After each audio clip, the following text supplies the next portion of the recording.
Welcome to the Outer Realm with Michelle DeRoche and Amelia Pisano. Airing live on the United Public Radio Network, 105.3 FM in New Orleans.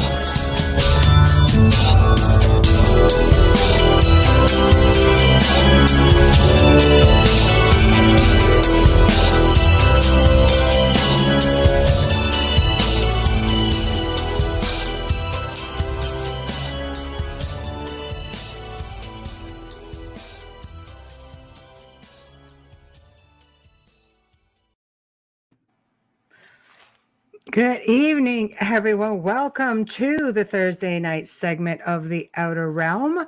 We are broadcasting live on United Public Radio Network 105.3 FM from the beautiful city of New Orleans. We are fully sponsored by the amazing people over at Folgers Coffee, who we would not be here without. So thank you, Folgers. We love you, we appreciate you, and we look forward to a long-lasting adventure with you, because it truly is an adventure.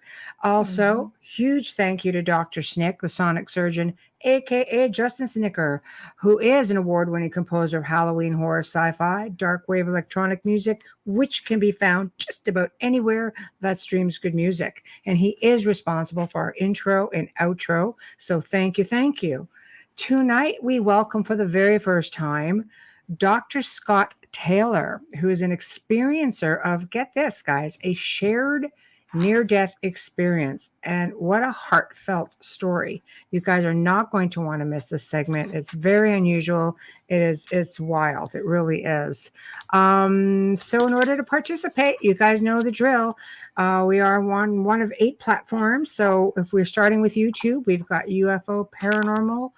We've got International Public Radio. We jump over to Facebook. We've got News on the Flip Side, UFO Paranormal. We've got Joe Montaldo, UFO Undercover. We've got The Outer Realm, of course. And we've got Canada's Most Haunted - moi.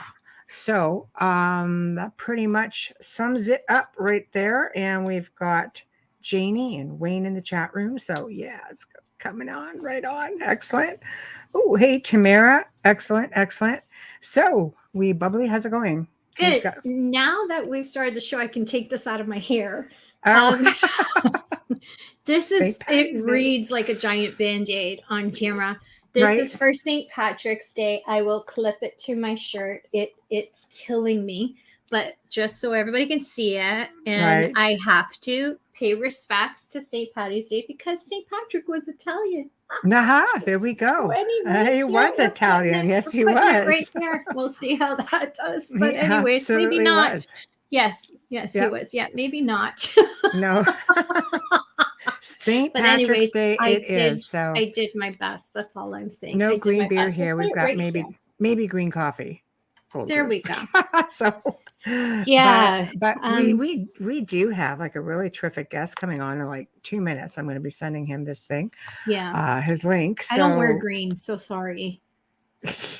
I don't wear green. I don't own green. It's all over my house. Don't get me kind wrong. of the same. Yes. Yeah. Kind of the clover. same. That's exactly what it is. Yeah.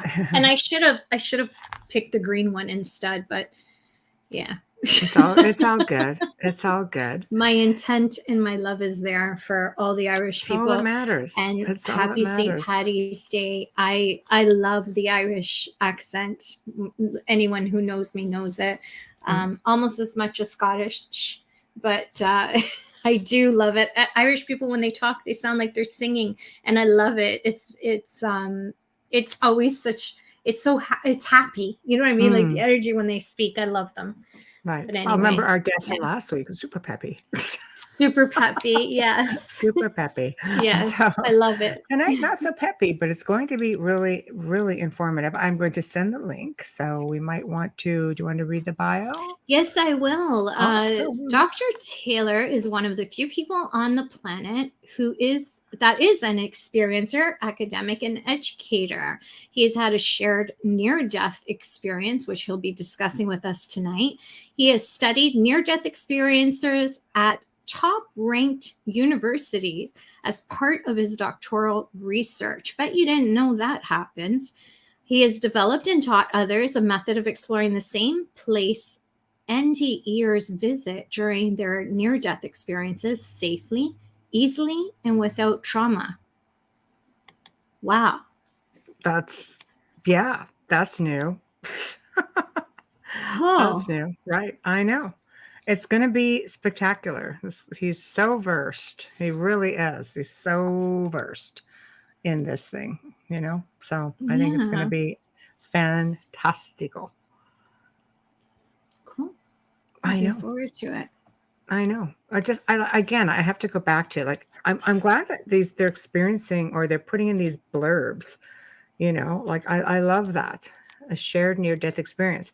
So what exactly is a shared near-death experience? I'm sure we're going to find out. So it's just like people who just go on together, or is it a telepathic thing? Or yeah, because I was always alone during mine. I'm a little jealous here. Yeah. Yeah. On YouTube today and found, I listened to a few minutes of an interview with him and I was just like, wow, it's like very emotional. Well, I would like to know what he means without trauma, because see, I've talked about mine before, my experiences before, and mine, all four are different from each other, and none of them are similar to anyone's that we've ever had on. And I don't understand, because I didn't know what it was till after it happened, except for the one where my mom's like, you need to go back kind of thing, which was the last one, which is the closest to the stereotyped near-death experience that people always talk about with the tunnel and all of that. Right. But yeah, I'm interested to hear that. Mine were trauma-free though. There was no trauma. There was all love and what you would think there is, the warmth. And I mean, we've yet to have someone come on who's really talked about seeing darkness. Like we've been really fortunate. We've had so many wonderful people coming on and sharing their experiences, and they just seem very calm, or some people don't want to come back and other people feel, no, I need to come back for my family, my children.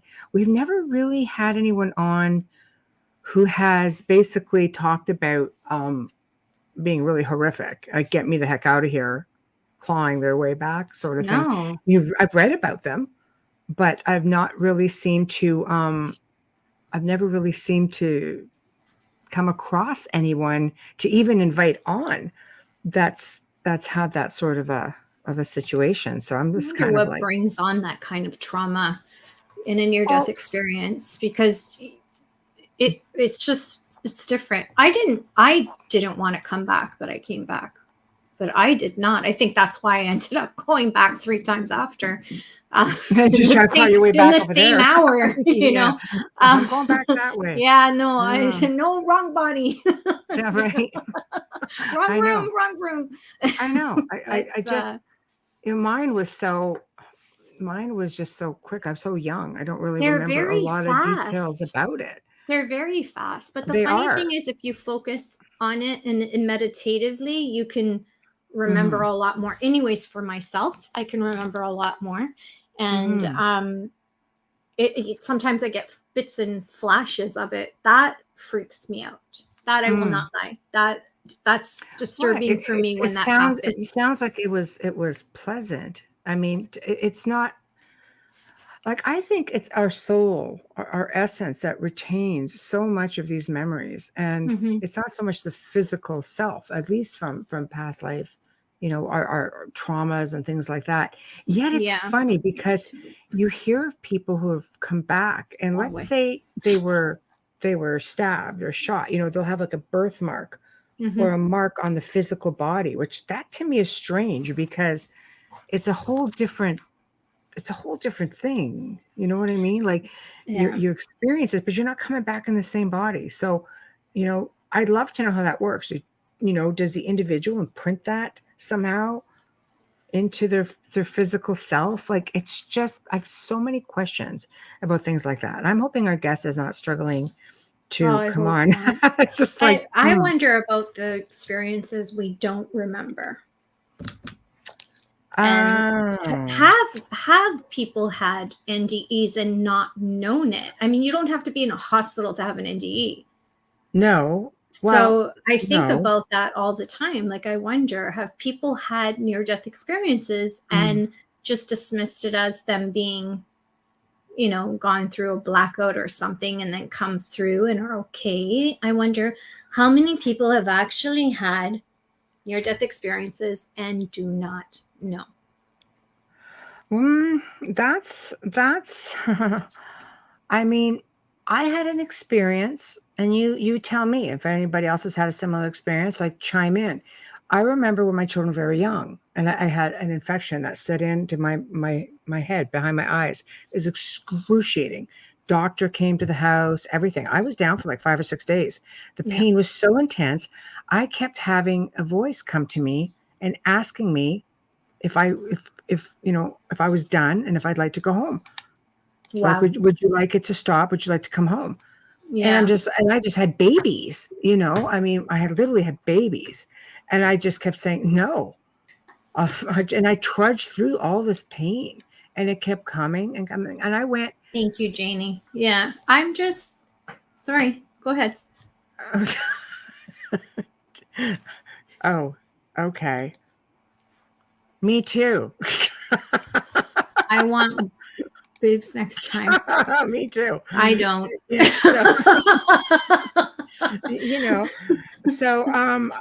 so I don't know. I'm actually going to message our guest. But yeah, so I don't know. It was really something that I'd never experienced before. I've never experienced since. I've never been asked in any situation, but it was, it was interesting. Here you go. I'll let you chime off on that. Tamara says that's because we have the opportunity to exit at different points. I believe in that as well.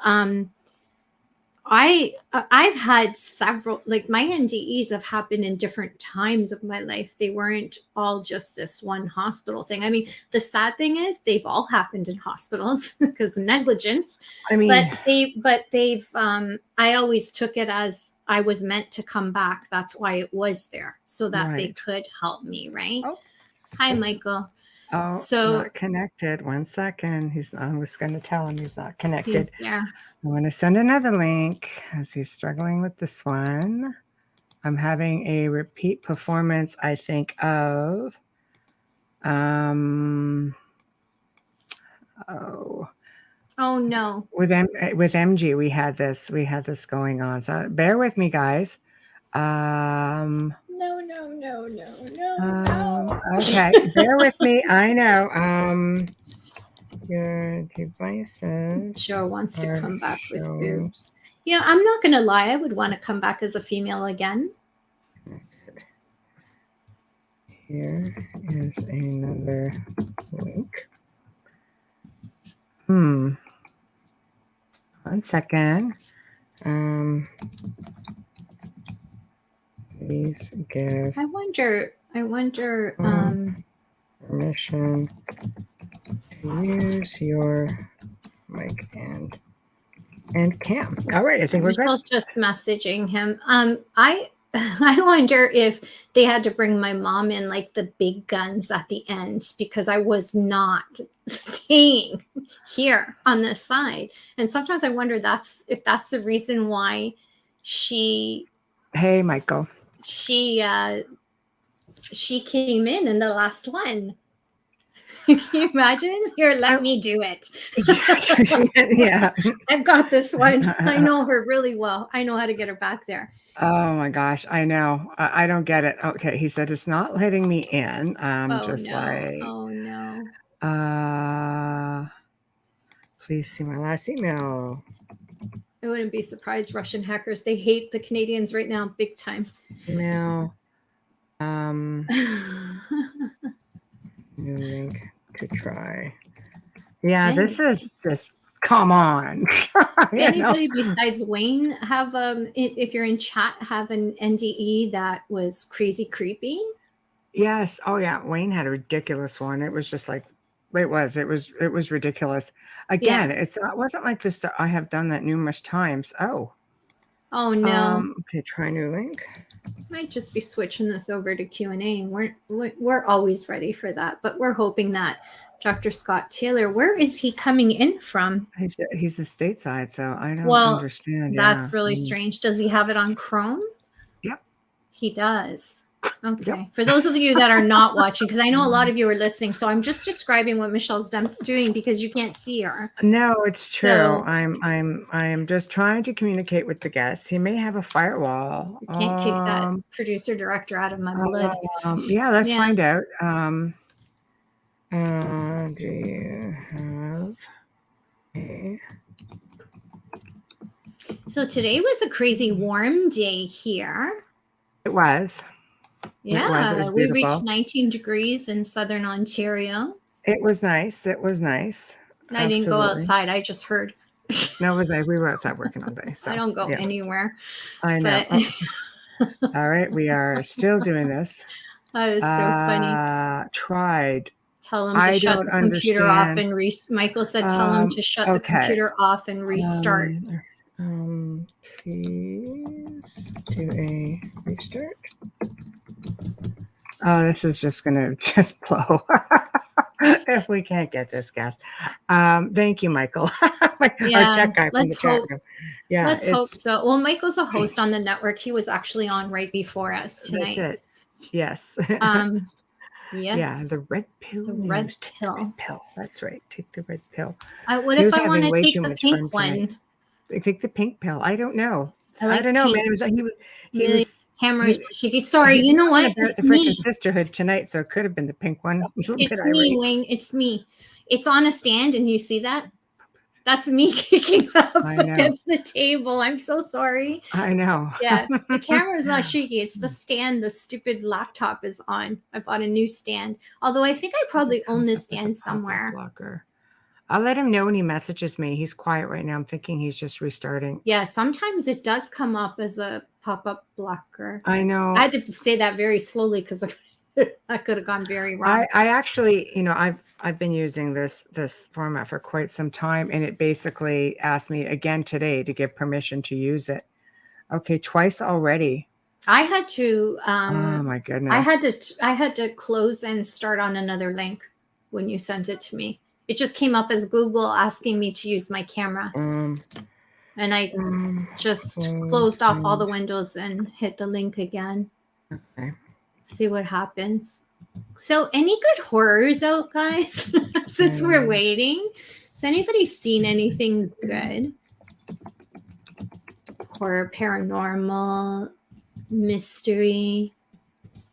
If you want a feel-good movie, you have to watch The Upside. That was such an incredible story, and I'm pretty sure it's based on a true story.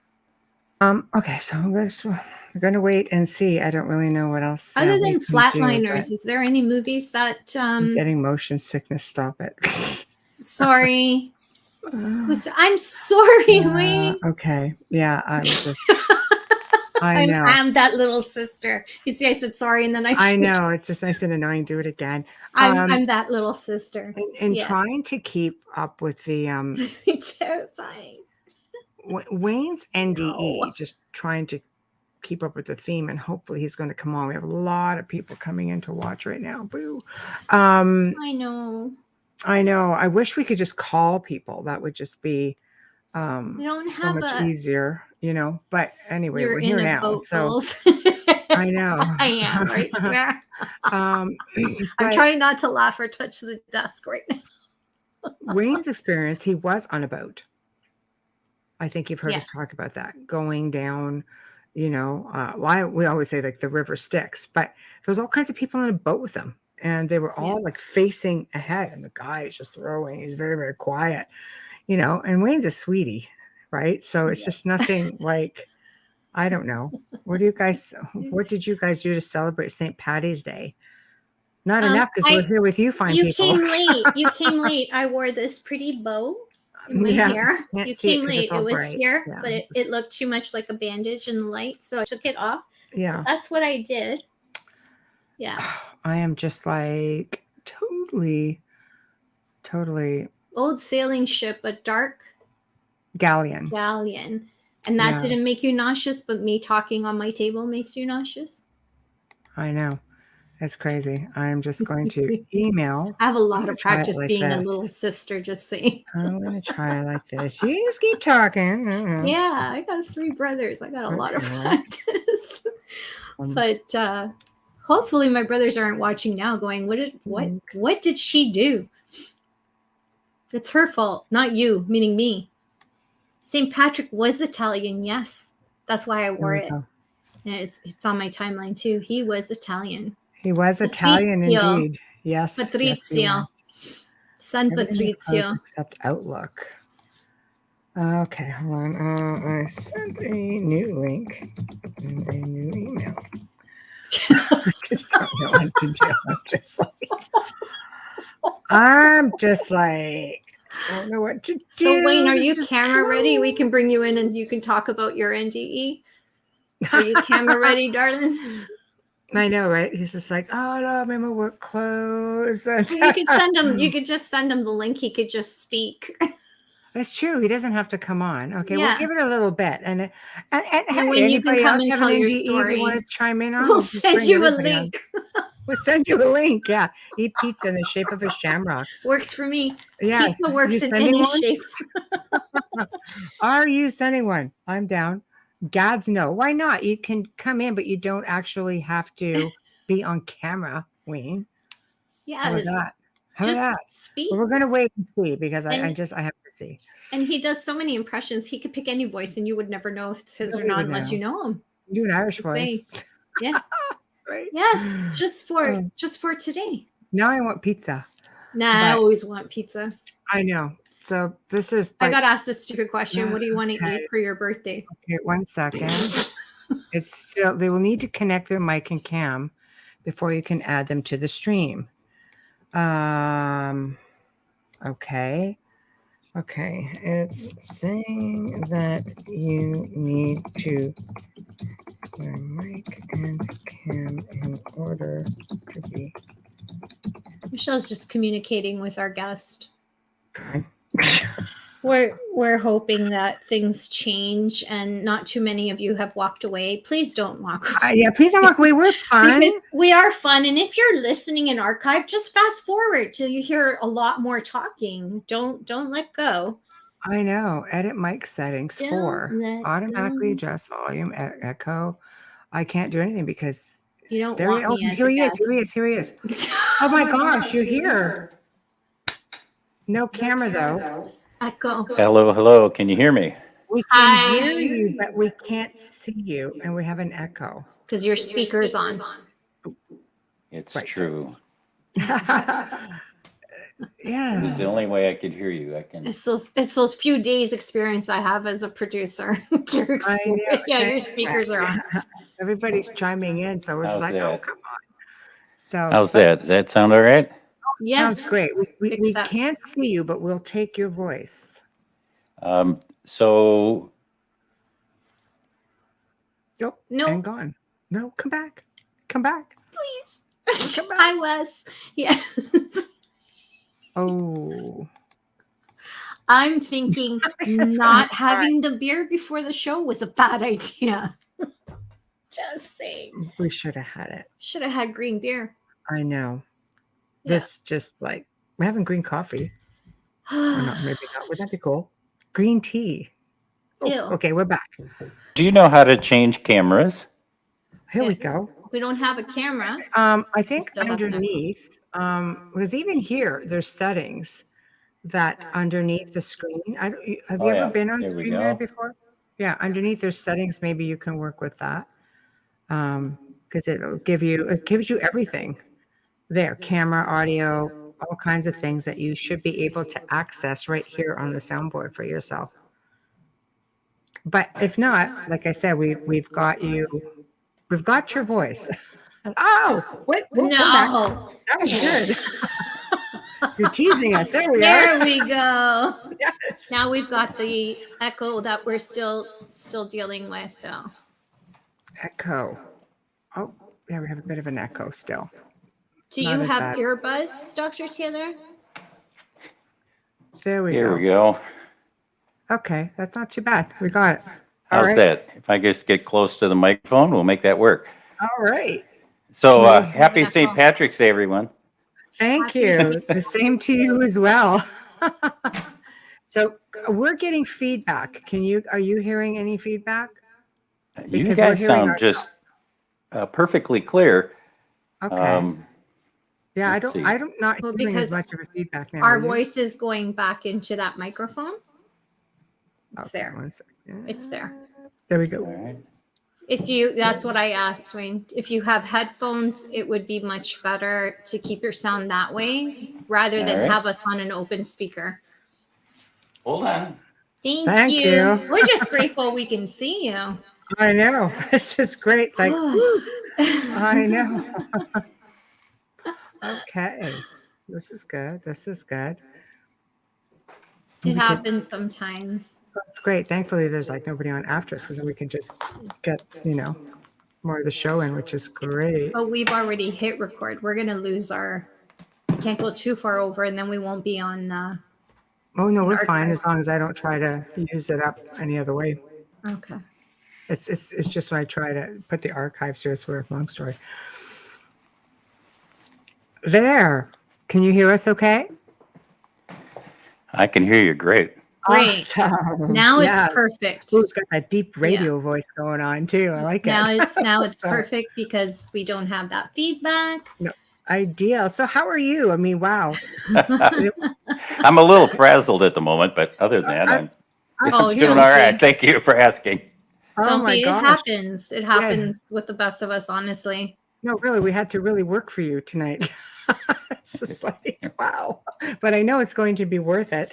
So, wow, let's just get right to the chase then. I usually say, I like to go into humble beginnings, but this happened to you, pretty much later on in life. So I'm just going to let you take it whichever direction you want to go, and we'll follow along, and go from there. And people will chime in and chat, and we'll put that up for you as it becomes relevant. Yeah. All right. Well, one of the reasons I wanted to be on this radio show, I like the title, Outer Realms. Thank you. Yeah. And you have to say it like that. You do. Maybe we'll get you to do that Outer voiceover realm. for us. Yes, that deep radio voice. You should say it a few times. Yeah. We'll just flip it. No worries. Well, back in 1981, I had a shared death experience. Mm-hmm. And that languaging didn't even exist then. It wasn't until probably 20 years later that Raymond Moody invented it. And what it is when somebody is dying, I should just tell my story, but let's just do that. Yeah, let's go there. Okay. The show and the stage is yours. So wherever you want to take it. All right. So in 1981, I was in love with a woman. Her name was Mary Fran. And she and her son, Nolan, who had just turned 7, had spent the day out at Lake Washington in southern Minnesota. Mary Fran was taking a sailing lesson, and Nolan was messing around on the beach with his babysitter. Well, on the way home, Mary Fran attempted to make a left-hand turn onto a county road, and as close as I can figure out, when she checked to see if there were cars coming, she looked straight into the setting sun, didn't see the car, and it struck her car right in the driver's side door, killing her instantly. And Nolan had this mortal head injury. They took the both of them to Mayo in Rochester, Minnesota, where they tried desperately to save Nolan's life, but the injury was just too severe. I'm so sorry. And it took him about 6 days for him to make his transition. That's important because Mary Fran was one of 9 children, And Nolan was the eldest grandchild. So he held a really heartfelt place in that family. And so with that 6 days, that allowed the whole family to gather and be there to support him. And so you have to imagine with a big family that it's, not only was it Mary Fran's brothers and sisters, but it's their boyfriends and girlfriends and spouses and uncles and aunts and grandparents and friends of the family. And that's just her side. And then there's my side of the family who shows. So there was a ton of people who were there. That becomes important in a second.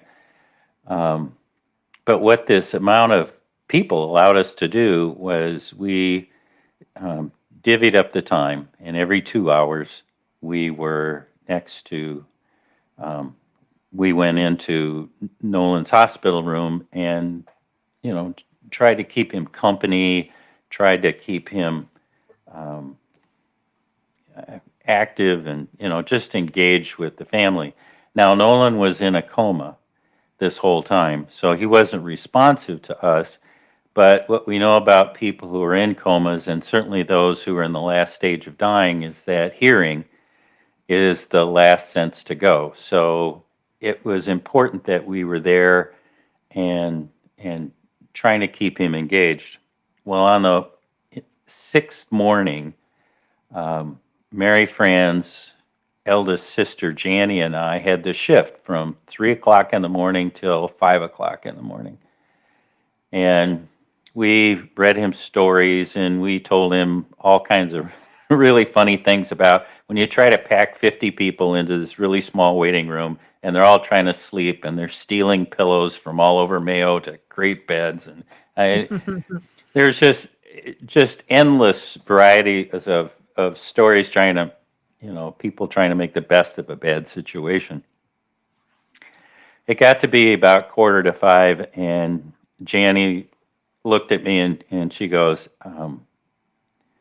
we need to do something. And she goes at the end of the bed and she picks up the chart. Now, Janie has been, at this point, she's been an emergency room and trauma nurse for a lot of years. So she read the chart. She looked up at all the monitors surrounding his bed. And she just said to me, Scott, it's time.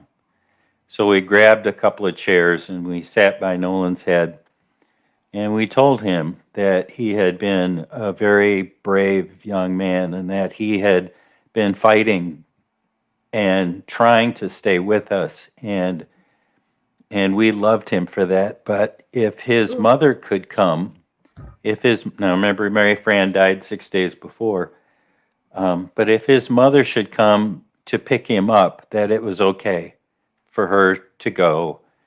It was okay for him to go with her, and that would be a good thing. So we said our goodbyes, and it got to be 5 o'clock, and we left the room, and the next shift came in. Well, it wasn't 45 minutes later that the nurse on the floor came in and woke us all up and said, we're close. You should join Nolan. So we all piled into this little hospital room, all 50 of us. And as it just turns out, I was one of the last people to enter the room because of where I was sleeping, and which meant that it was already about 4 deep around the bed. And I just wound up sitting on the windowsill.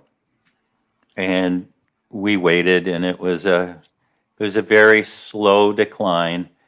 And at some point, there's that ominous tone that happens with when it flatlines. And when he flatlined, what I witnessed was Mary Fran coming across the veil and scooping Nolan up out of his physical body. Wow. And there was just such a joyous, exquisite reunion as you can only imagine between mother and child. Yes. Oh, yes. And so it was joyous. It was yeah, it was exquisite. I think that's the best word for it. And I was kind of surprised that I was able to, excuse me, I was surprised that I was able to witness that and be there emotionally. But then what happened truly surprised me. The two of them turned to me, embraced me, and then the three of us left and went to the light. Wow. So I'm, this isn't like a near-death experience in the fact that, I didn't have any physical trauma. I'm just sitting on the window ledge next to Mary Fran's brother, Willie. But all of a sudden, I find myself in the light with Mary Fran and Nolan. And what I experienced was this incredible love of the universe. It was like I was attached to everything that was loving. And the three of us had a chance to communicate with one another. It wasn't done verbally. Mm-hmm. This isn't like English going back and forth, but it's a wordless communication that is better than communication. Right. So it was we had a chance to express our love for each other. We had a chance to say how much we meant to each other, and we had a chance to say goodbye, and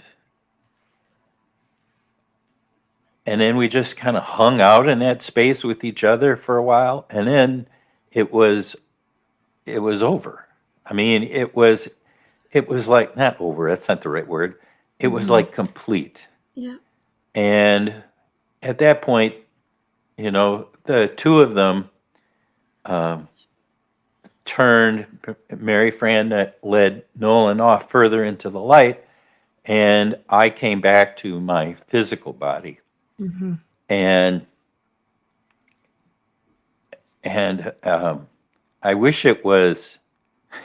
It's taken me 40 years to come up with the language to describe that, but it's not over because there's part 2 to this, Right.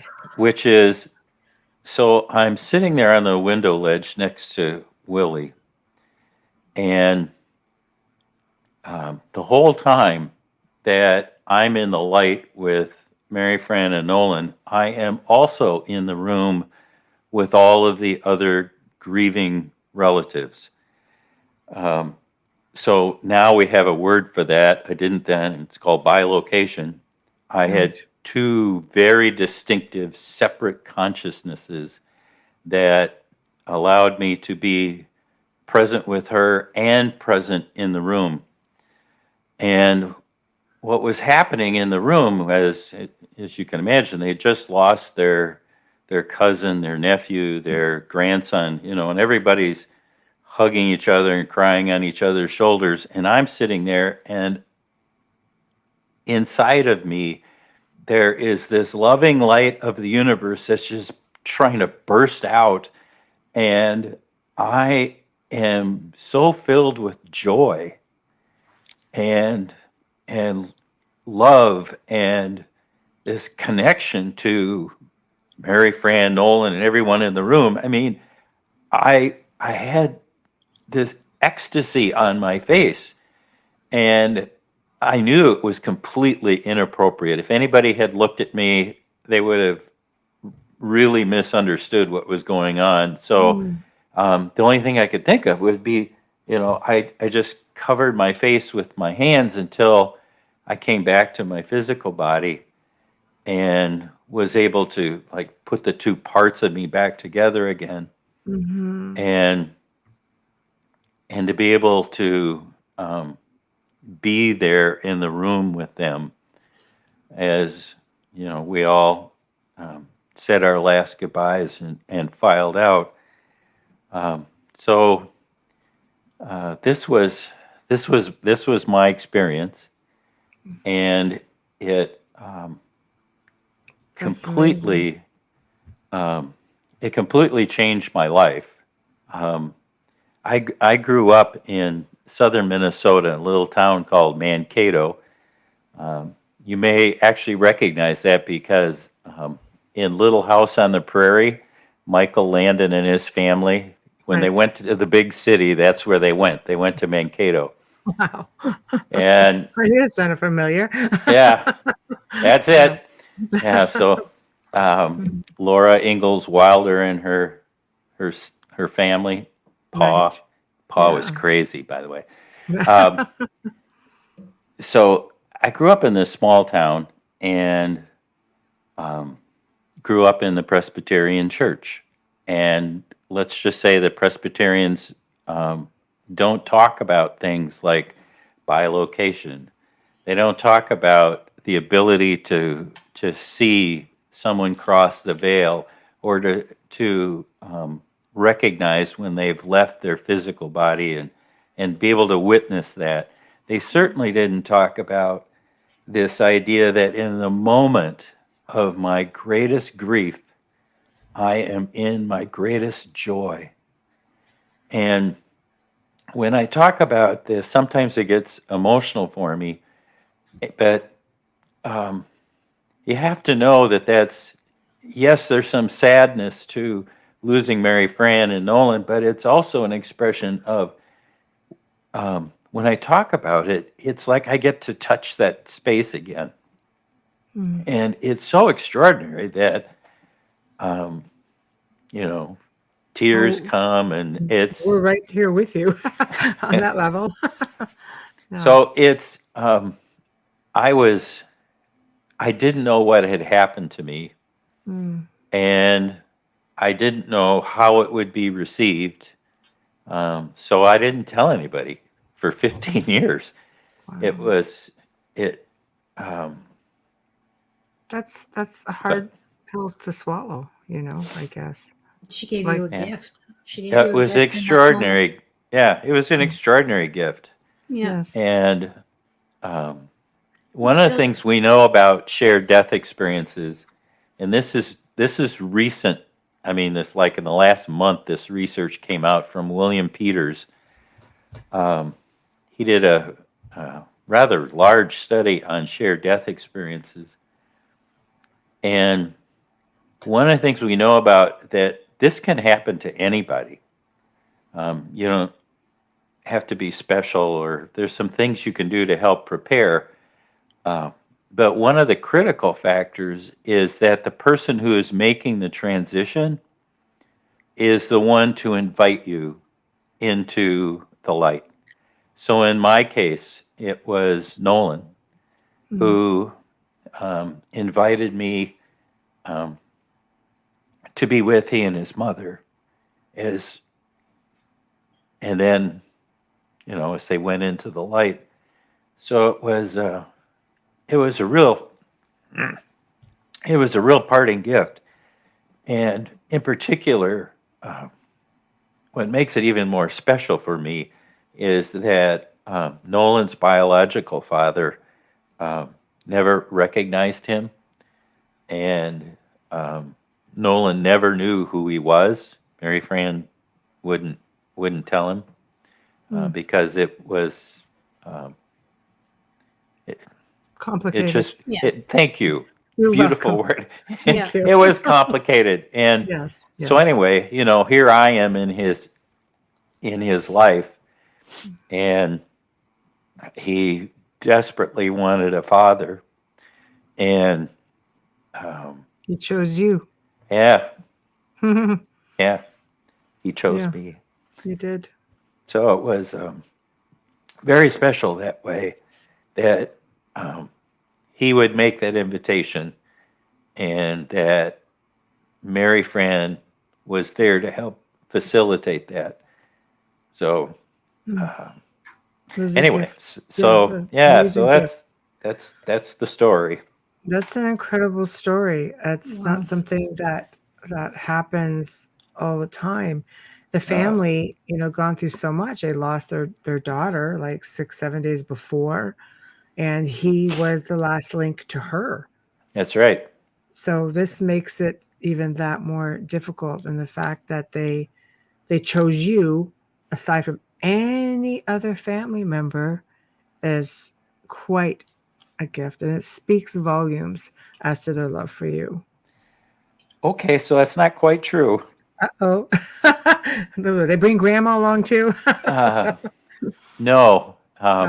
So fast forward 15 years. Okay. 60, whatever. I'm at the University of St. Thomas, which is Minnesota's largest private university. And I'm in their doctoral program, and I'm writing my dissertation. And I had decided to write it about people that had near-death experiences. And I had to find people to talk to. So I put out word to hospitals and hospices and healthcare workers, and most of them, because of HIPAA, just said, nope, we can't share any of that information. You gotta find people on your own. And one of the things was that Mary Fran's family, like all the women in the family, were nurses. And so I just put the word out to them saying, I am studying this. Can you, do you know anybody that I could talk to? Well, it turns out one of them writes me back and says, I actually had that happen to me. Do you want to interview me? Now, she asked to remain anonymous, so I can't say her name. That's okay. But so we did. We got together, and I went through the usual protocols of, you get the tape recorder ready, and you do your little thing for the university. Excuse me. And so she tells me her story, and the story is pretty quick. It's kind of fun. She had been at her parents' house and was taking a new medication, and had laid down to take a nap and had an adverse reaction to the medication.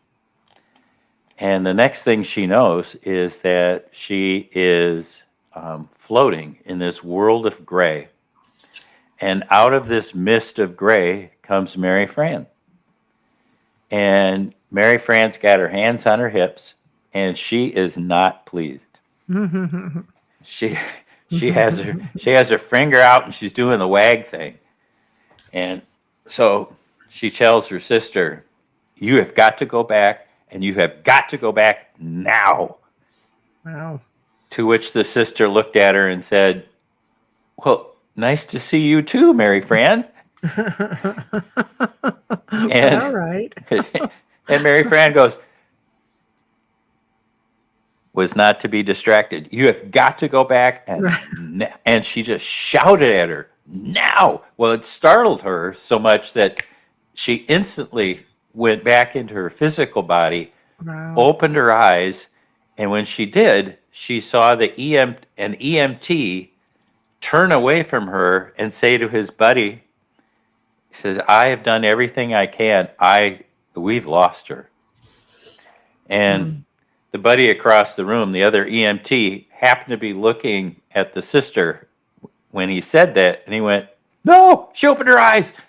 And of course, quick bundled her up and got her off to the hospital and did whatever magic doctors do, and she lived. So that was her story. So we get all done, and I turn off the tape recorder, and I'm packing it up, and this thought pops into my head. I said, when Nolan made his transition 15 years ago, we were all in the hospital room together. And something really unusual happened to me. Is there any chance that anything unusual happened to you? And her eyes got big as saucers. And taking that as a yes, I turned the tape recorder back on and said to her, well, I tell you what, why don't you tell me your story first? and then I'll tell you my story, and we'll compare notes. This is what she said. She said, Scott, I was standing, a couple deep back from the bed. I was across the room from you, so I knew where she was. And she said, when Nolan flatlined, what she witnessed was Mary Fran coming across the veil, scooping Nolan up out of his physical body. They had this exquisite reunion in which she got to participate.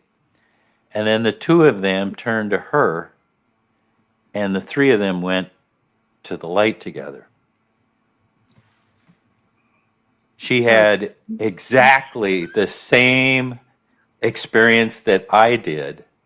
She used exactly the same words that I used. And if I had any doubt that it was real, it evaporated like that in an instant. I knew that I wasn't crazy, that I didn't imagine it, that I wasn't, had some kind of psychological break. I don't know, all kinds of things run through your mind. But here she had exactly the same experience that I did. And what we both didn't know was that there were 4 of us that went to the light and not 3. It's a little trickier than that because, once you're in that space, time and space have a whole different meaning. So it was appropriate for the 3 of us because it really was just Mary Fran, Nolan, and me communicating with each other, and they were someplace else communicating with the sister. So, that part gets a little confusing, but it did happen. It lends to the theory that people believe the soul can split. Oh yeah, several times because you had it each happen to you. Quadrants, yeah. Yeah, in my reading subsequent, I have found that yogis in India have been known to split their souls, and the one I know, the one that most impressed me was one who could do it in 6 different locations at once. Wow. So so I've taught meditation now for 35 years with the Monroe Institute and now with my own institute. And I mean, it's relatively easy to teach people to do it into 3. So it wouldn't surprise me that somebody who'd spent their life meditating and understanding what consciousness is could easily do it into 6. So, more power to them. Right. Well, I'm definitely anxious to hear all about that, but I want you to take us through, whichever direction you want to go, because I know you've done this many times and I don't want to throw you off. So. Well, one of the things that, I know your listeners have probably been on YouTube and listened to people doing near-death experiences, and shared death experiences are a lot like near-death experiences. There's just a couple of really subtle differences, but essentially it's the same genre. The difference, of course, is that with near-death experiences, for the vast majority, there's some sort of physical trauma that happens to you and your body dies, and then you leave, go have an adventure, and then come back to the physical body. But with a shared death experience, there's nothing wrong with my physical body. It's just that I've been invited into another world and to share other people's experiences in that world. And mine was a brief meeting, if that's because I've read and talked to people who've had really extensive experiences. They got to go with So there's the person making the transition, and then there's the experiencer. That's the language I'm using. Mm-hmm.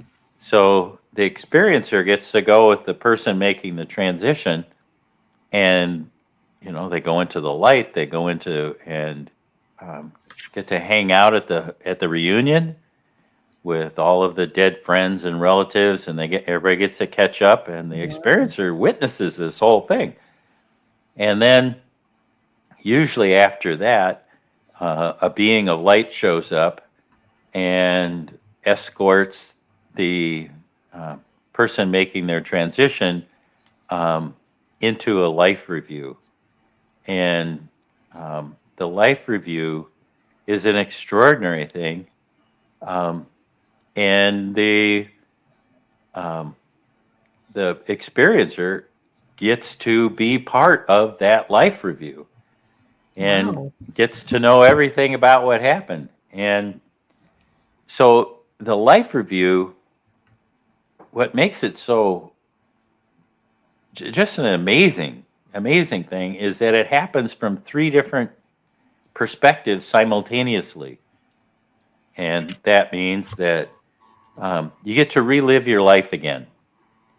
And you get to relive it just like we're doing now, with every sensation, with every emotion, with every thought. It's all there, and you get to experience it. It's like the whole thing happens. People will say, my life flashed before my eyes. Well, that's literally true, that in an instant you relive your whole life, everything, that quickly. And so the whole thing happens simultaneously, which is another thing that's kind of hard to grasp. But you remember who you are, and the being of light is with you, and their job is to love you through the experience. And what that means mostly is there's no judgment. The only judge in the room is you, the person who's going through it. You judge your own life. That's it. Nobody else judges. The being of light is there to love you, and typically they ask only one question, just over and over again, and that's, what did you learn from this experience? What did you learn from this experience? Some people have a little different experience. There's this wonderful woman by the name of Martha who I had a chance to interview, and she described it as being in this world of gray, and floating in the world are like these lava. You remember lava lamps? Yes. So those you can colored. You can still get one. I should have got one around here somewhere. So you have these colored balls that are floating around. Yes. And the second that you put your attention onto one of the colored balls, you're instantly in a scene. And you get to relive that scene as you, complete with all of the sensations and emotions. And you have the ability to speed up or slow down or stop the scene. I talked to one guy who was in a scene from his life, and he slowed it way down, and he could count the number of mosquitoes that were flying around him as he was mowing the lawn. Wow. And so it's in like super HD. It's clear, it's crisp. You can speed it up, slow it down. And if you don't know how to do that, your being of light is right there, to kind of teach you how to do that. And then you get to also experience it at the same time as the other person in the scene. So say I'm at a grocery checkout counter, and there's a young girl who's trying to check me out, and it's not going well, and the computer's not cooperating. And in this scene from my life, I snap at her and, tell her she needs to be competent and learn her job. And essentially I'm being a jerk. And And so that's the scene in my life. And the being of light says to me, well, what did you learn from that? Like, yeah, I was a class A jerk, because in that scene, I'm also her. And I get to Wow. experience the scene as the young girl behind the checkout counter. And what I find out is that it's her first day on the job. And Bob, the store manager, was supposed to train her on the registers, but he got busy. And he said, here, just go. Here, I'll open it up for you, and then just follow the prompts on the screen. It'll lead you straight through it. It's very intuitive. Don't worry about it. Well, it's not intuitive. No. And she's 16 and nervous and so here I am. I'm the first person she's checking out, and I snap at her, and so when I leave, she's crying. She goes home, has a fight with her boyfriend. The boyfriend goes and kicks the cat, and you get to it right. A chain reaction. And then you also get to see the scene from a third perspective simultaneously, and that would be from up here someplace, the omniscient perspective, God's perspective, if you will. Right. And in it, you get to see that, that scene plays out, and how it played out for the young girl, her boyfriend, both their families, the community, and then how it affected human beings in general. And the same with me, how it affected me. I think I'm late to a meeting, so I'm tense, and I show up to the meeting and it doesn't go well because, So at this point, here's the price of admission. For all of you that waited 20 minutes for this technology to get going, this is your reward. Because in this life review, you have the ability to change it. So that's what beings of light are for. You say, I'd like to relive this scene in my life again, only I'd like to do it differently this time. And so the being of light will rewind it, and you play it again. Only this time I say, how long have you been on the job? 10 minutes.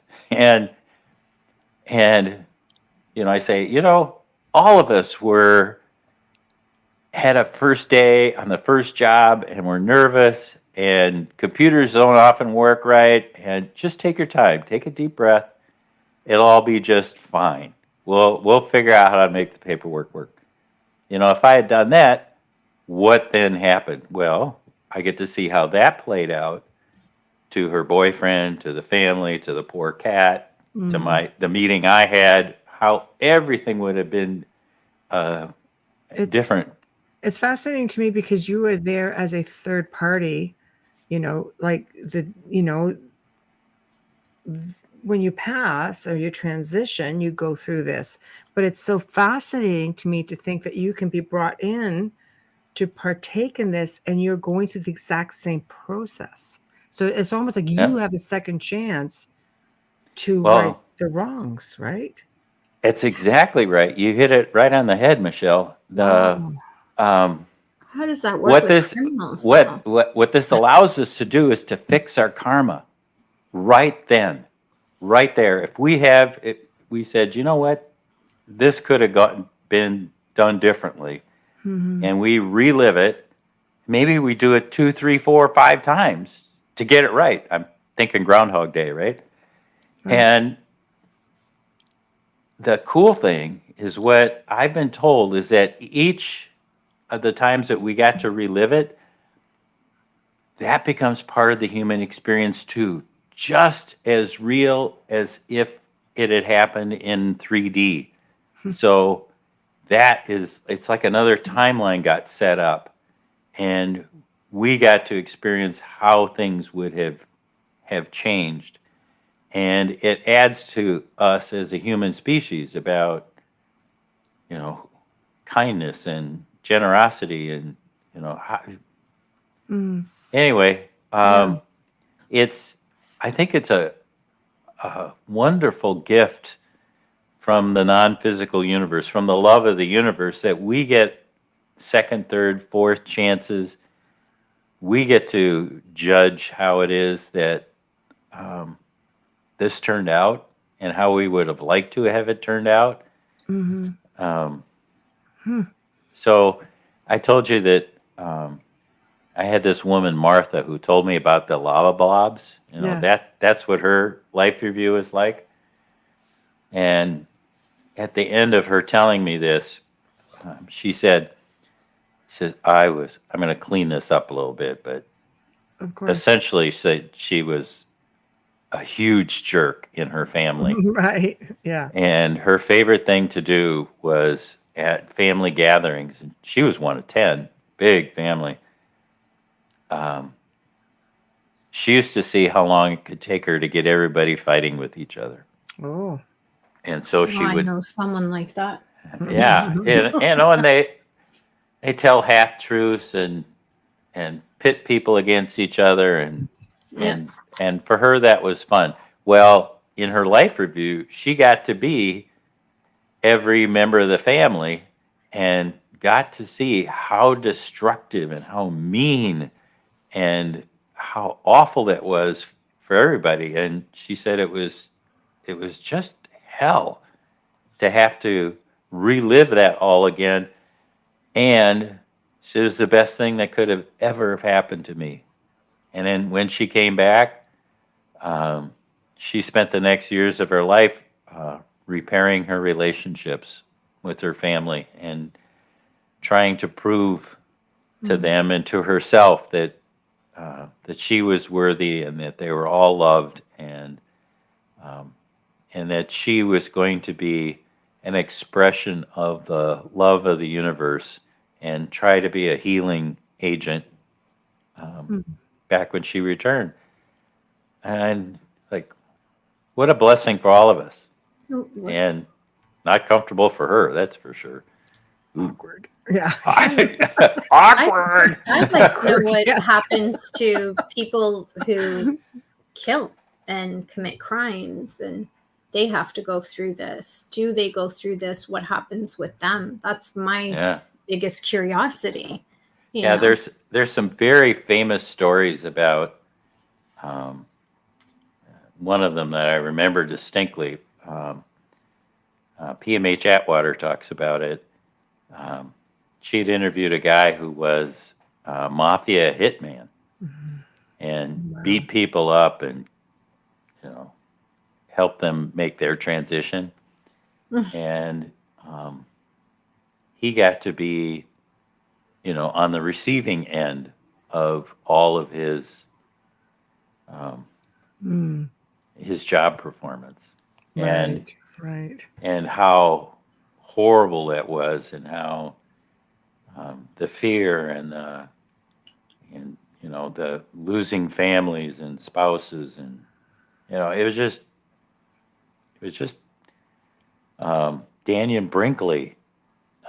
He wrote a series of books that are wonderful. He's a very funny guy, but he was a sniper in Vietnam, and he got to relive everybody that he killed on the battlefield. That has to be difficult, because that's something that your mind and your soul fight with, because you're fighting for your country and you're not killing just to kill, but yet you are.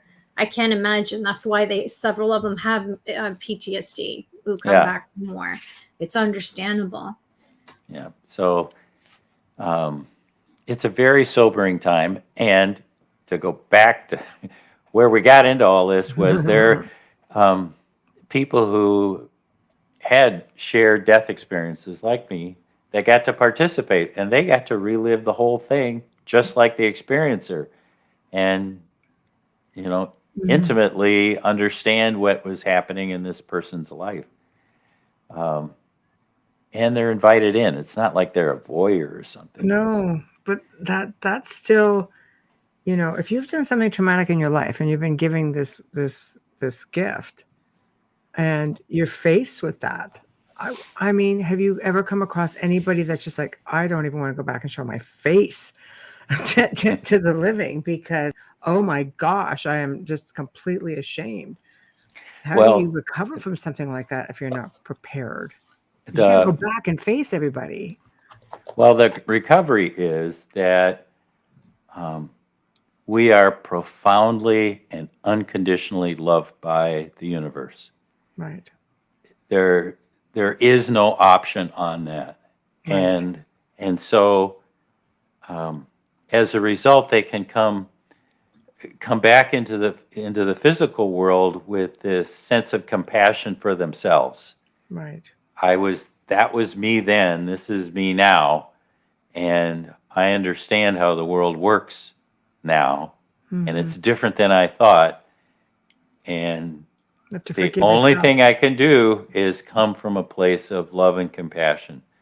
Right. But you have to forgive yourself first, I guess. There you go. Right. Yep.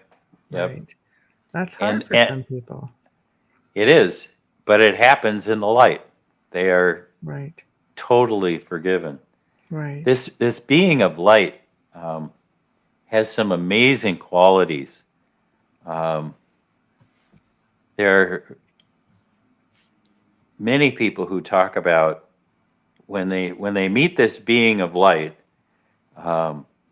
they have this this sense of merging with them. So it's like I have my energy here and the being of light has the energy here, and then the two of them come together, and the being of light has this ability to know everything about you. There is no such thing as a hidden place or a secret or something dark or can't be looked at. And what the being of light does is put all of this loving light into you, such that all of the secrets, all of the dark places, all of those things that you're not comfortable sharing they just go away. They just are like melted away. The light is so powerful that it just dissolves all of it. And so you come back a totally changed person, because you got to realize that you are the loving light of the universe. And we are, it's that universe. I call it the unity universe. It's where, we are this thing that is human, and we are connected with everything in the universe. And at the same time, we get to be an individual too. Right.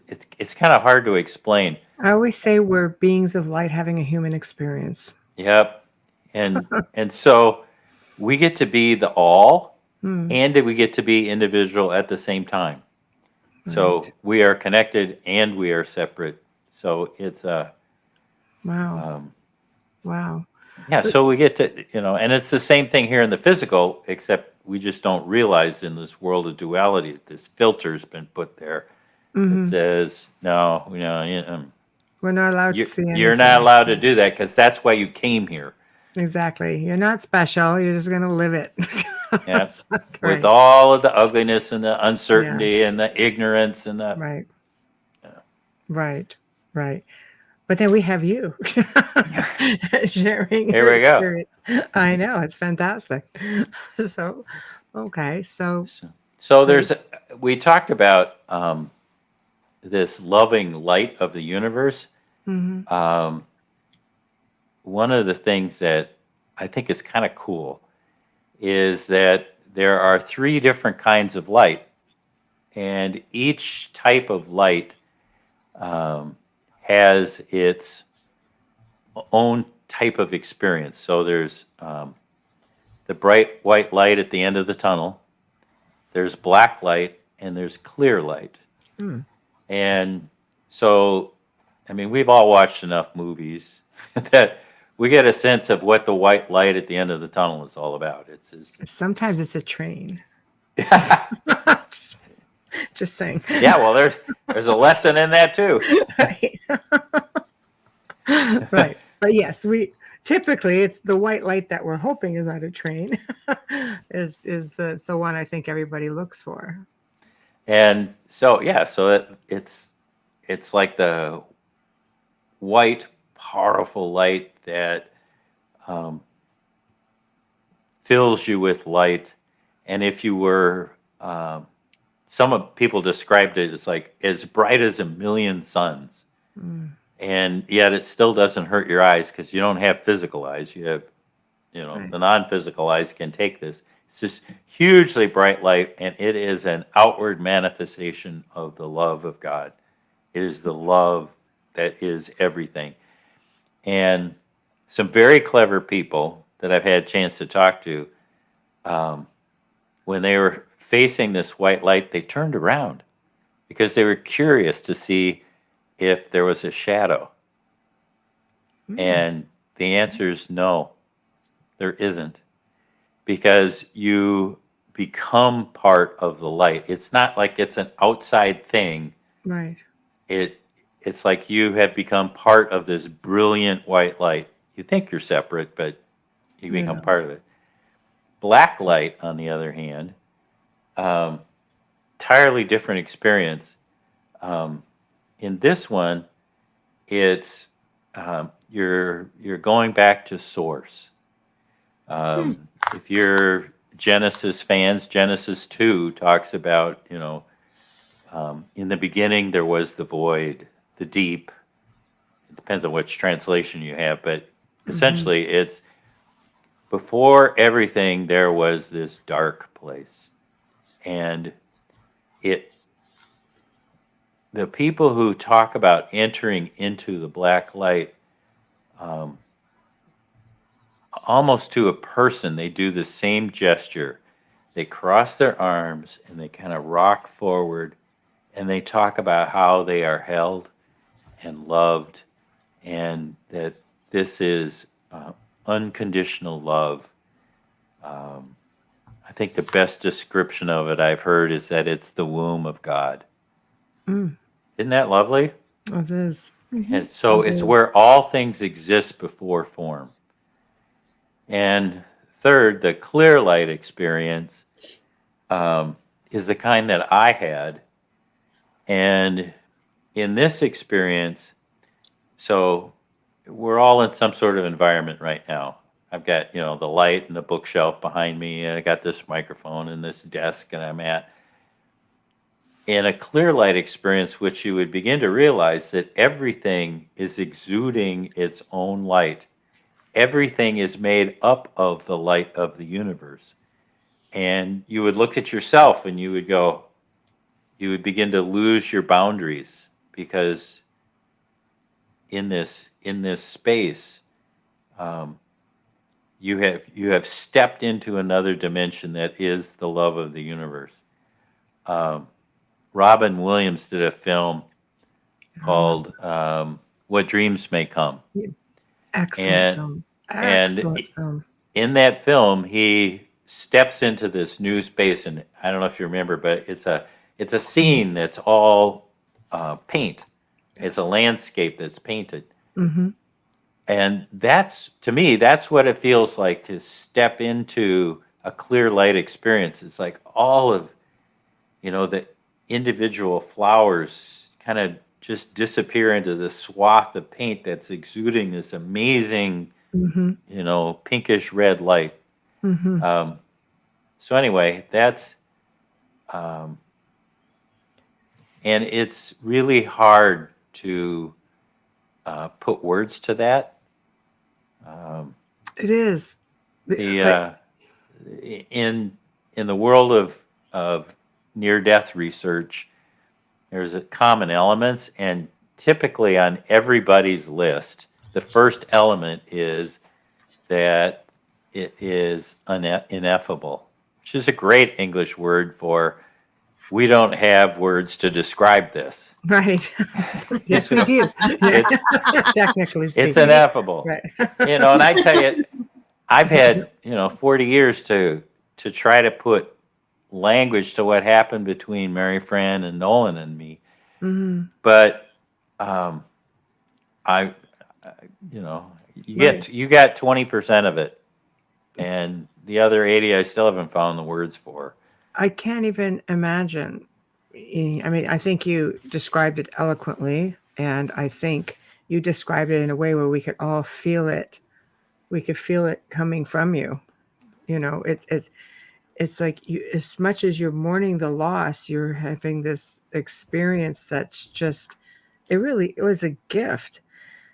But to experience your life, you know, the way they were experiencing theirs, and you get to come back, you get to make those changes, you're given that second chance, and you get to teach other people how to do it, which sounds to me like they were trying to maybe push you into a different path because, you know, apparently we're supposed to know what we're doing before we come here. That's the theory anyway.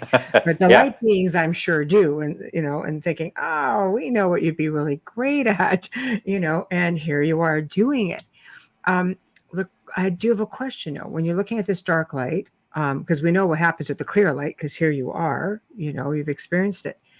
Do you think this is where people go maybe to be reborn, reincarnated, the womb of God, as you say? Is this, you know?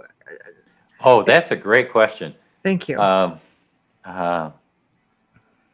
In the world of Monroe meditation and in the world of NDE research, there is a place that's called the park. Some people describe it as the area of life between lives. And it's a vibratory state that we enter into as we leave our physical bodies. We go back there, and this is the realm of healing and regeneration center. It's where the Akashic records are. It's where the universities are, the teaching centers of each of the professions. I had a friend of mine who was in that space, and they're organized into like crystal cities. And so he decided to walk down one of the streets just to see if there was something that interested him.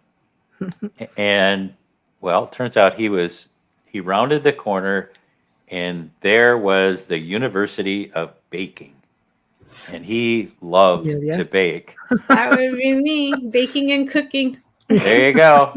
So he goes inside, and there's all of these beings who are figuring out how to bake better.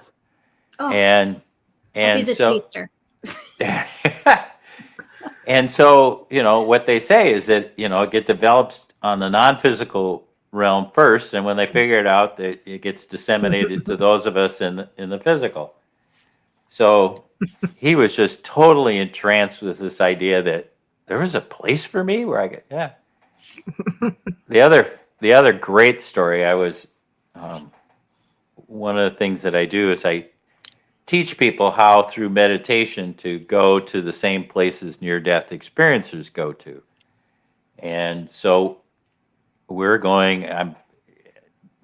it's that section of the course where we go to the Crystal City and everybody finds their home. You know, what most interests you. And, you know, maybe it's a hobby, maybe it's work, maybe it's some philosophy, whatever. There's a place for you, and there's people there talking about it. So after we get done with the exercise, he comes back and, you know, said, "Hey, Fred, where'd you go?" And he goes, "I've always been curious about humor. It had never occurred to me." And he goes, "I want to know about jokes." So, okay. He said, so I walked into this place, and there's these round tables, and there's about 8 people sitting around each table, and they are very seriously talking about what made that joke funny. Which I think is hysterical in itself. It is. It's not funny when you're dissecting it. It's like, what if we use this different word? What if we do this? Wow. So, okay, so that we're back into 3D here. One of the things that my wife and I have loved to do was watch the Marvelous Mrs. Maisel. Okay. So it's a TV show about a woman comic in the 1950s, and they do a wonderful job in there of like she'll do a set and show her doing this set like 10 times and tweaking the joke just a little bit each time until she really gets the reaction that she wants. And so that's what makes me think about what these folks were doing around the table going, what if we said it with a all serious trying to dissect something funny. It's not funny now. So, now it's not funny. No, dissecting which is funny. That is not funny. The pun. Yeah. So I need to slide in with a station ID. Sorry. Yes, You're sponsor. listening to The Outer Realm with Michelle DeRoche and myself, Amelia Pizzano. Tonight's amazing guest is Dr. Scott Taylor, and we are talking about a shared near-death experience and near-death experiences. We are airing live in the beautiful city of New Orleans on 105.3 FM radio. We're streaming right now on YouTube, UFO Paranormal International Public Radio, and UFO Gods and Extraterrestrials Radio, as well as all of our group pages, our Facebook group pages, rather, including Canada's Most Haunted and The Outer Realm. A huge thanks goes to award-winning composer Dr. Snick the Sonic Surgeon, aka Justin Snicker, for our fabulous intro and outro. You can purchase his music on Amazon and Bandcamp. Find Justin on social media at Facebook and Instagram. And then the biggest thank you, massive thank you to Folgers Coffee for being with us from day one. And you're the reason that we're here. Thank you so much for supporting us in our show. Thank you, Folgers. We love you. No one loves you more than we do. We do. Yes, we do so much, especially in the mornings. Mornings, all day. Yes. So you basically now are teaching people how to go to, I guess, to separate themselves, to be able to go and experience this wonderful experience that you've had. And are they going through this whole process as well of just shedding your skin, is what I call it, because you're pretty much exposing yourself out there. Yeah. I'd be kind of like, oh, I don't think you're ready for me. It's like, it's not for everyone. I'm going to be there for a while. Just saying. You've been there, what, 6 times? No, but I mean, if I have to go through the life experience, my God. Yeah, you didn't do that with your NDE. My goodness. No, thank God. I probably wouldn't have made it back. I always say that. I'm one of those people. I was on a guest on a show for one of our hosts here. And the question was, what are your regrets in life? And I'm one of those people that doesn't have any. I firmly believe that every choice, every decision, every bad thing, every good thing leads you to who you are and where you are now. And I love my life just the way it happened and just the way it is. So no, I'm just that way. I believe that everything is an experience and a lesson, and challenges are just that. And I'm in that firm, that group of the believers of we're here to learn. But I did make a lot of mistakes. I'm not saying I didn't, but I don't regret anything because, like I said, there's a reason for everything. And isn't that a marvelous lesson? Yes, absolutely. To be able to love what it is, the choices that you made, and know that choice was done so that you could grow in a certain way. Yeah. And it didn't happen until recently. It's not like I've always been like that. It's only been in the last 10 years. It's the great losses in your life that bring you to either you drown in it or you excel with it. Yeah. I chose to move forward. So what was the flip point? Not my mom's death, and I lost a baby months later, but my brother's death was the flip point for me. My brother's death. My brother lived an incredible life of hard work, and he played. He lived a life of balance, and he changed I have two other brothers. My sister passed away as a baby. I never met her, but I have two other brothers and myself that when he passed away, it changed each one of us in such a way that we changed our lives completely to live out of respect for him. And we learned so much about him, you know, from his death. His death was sudden. He had an aortic aneurysm. He was 51 and he passed away the day before his wife's 50th birthday. That's a lot of reasons to hate God and everybody else on the planet. That's a lot of reasons to hate a lot of people. But it's okay. You're like but, me. Turn it off. Yeah. But it didn't happen that way. We all changed our lives. We all moved forward and took it as, let's live for him. Let's live out of respect for him. Yep. You know, often find myself saying, how would Mike do this? So yeah, I do. And it's been 20 years this June that he's been gone. So Nice. I'd have to say that was it. I think you need to also get to the point where there's so many people here that are service to self.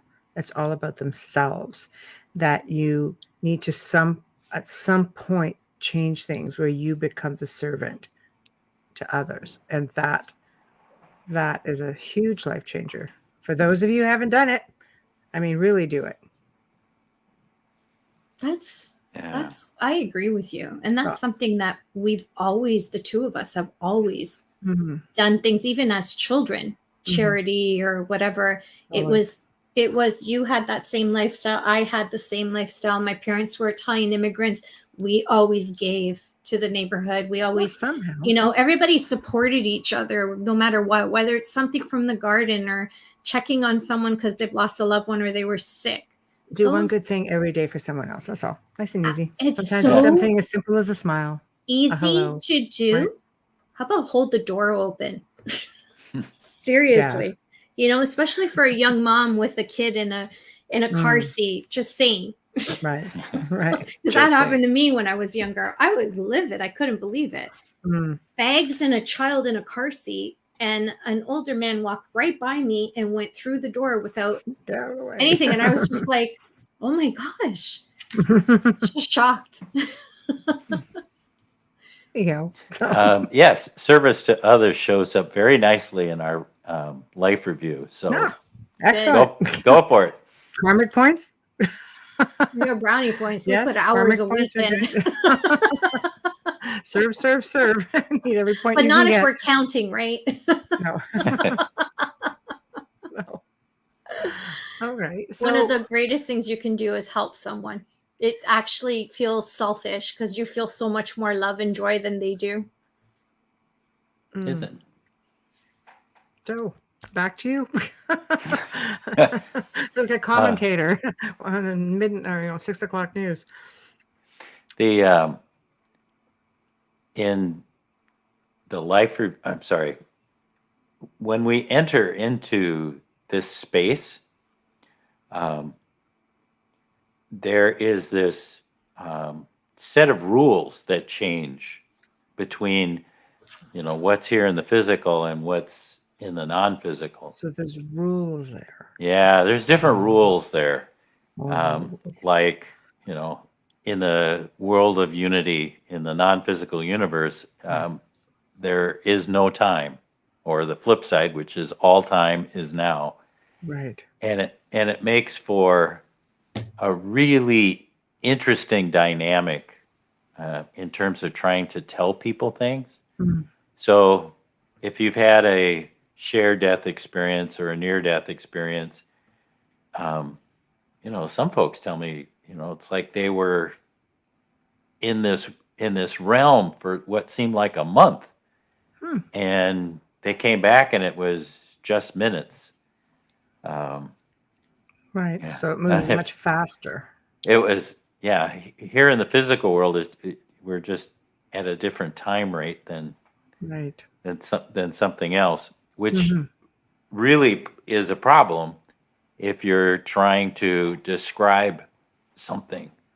Case in point, this is where I have some compassion for the creationists. So, we know from our 3D world that we live in right now that our Earth is 4.5 billion years old. Well, there are some folks there that say, well, it's really only 6,000 years old, and it was created in a day, and yes. yada yada. So the mental game I'm playing with myself is, okay, so you're one of these monks, you're meditating on a mountaintop somewhere, and in one of your meditations, you are shown what the creation of the universe is like. And then on top of that, you get to see the earth created, and it's done in the world of the non-physical where there isn't any time. So you're sitting there you've come back from your meditation and you're trying to describe this to the other meditators in your group, that you saw this universe being created and you saw the earth being created, and it just happened. And so the answer seems to be yes, that the earth is 4.5 billion years old and it was created in a day. Right. So now we have this really hard to explain. It's complex. It's a juxtaposition of what do we do with linear time and what do we do with nonlinear time.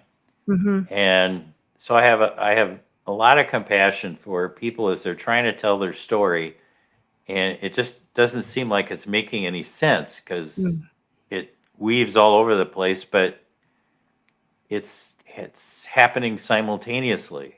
Right. All the scenes in my life are playing at the same time. What? Right. Yeah, like a multiverse, just Yeah, layers. it's just layers and layers, and and then the another rule that I think is really quite extraordinary is intention runs everything. So when you're in the non-physical universe and you want to be somewhere, you just think of it and you're there. There's no like we go from here and we travel and we go to there. We do both. It's an instant movement. Right. Wish I could do that now. Well, actually, the punchline of this whole thing is that the non-physical universe has this set of rules, right? And then there's this dividing line where there's a filter, and then over here there's this other set of rules that we have in duality, but they are only laid upon the non-physical universe. The non-physical universe rules still apply here in the physical. Right. You just have to choose to abide by them. So I'm sure you've had on your show people who do remote viewing, for instance. Sure, I've got one right there. Actually, funny you should mention it. Yeah. Hi. So that's one of those where, the only reason remote viewing works is because there's a realization that time and space don't exist. Some part of us is everywhere all the time. Right. We have to learn to focus our attention to take us to be there at that particular time. Without numbers. Without that little equation that I don't use. Yeah. Yeah. So it's, and I think that's one of the lovely things about being alive right now is that there's this awakening and people are going, well, yeah, I'm willing to give that a try. I'm willing to take this rule that I thought was a cardinal rule of the universe, that time is linear, and just go, no, it isn't. And if I want to be back at the signing of the Declaration of Independence, I can do that.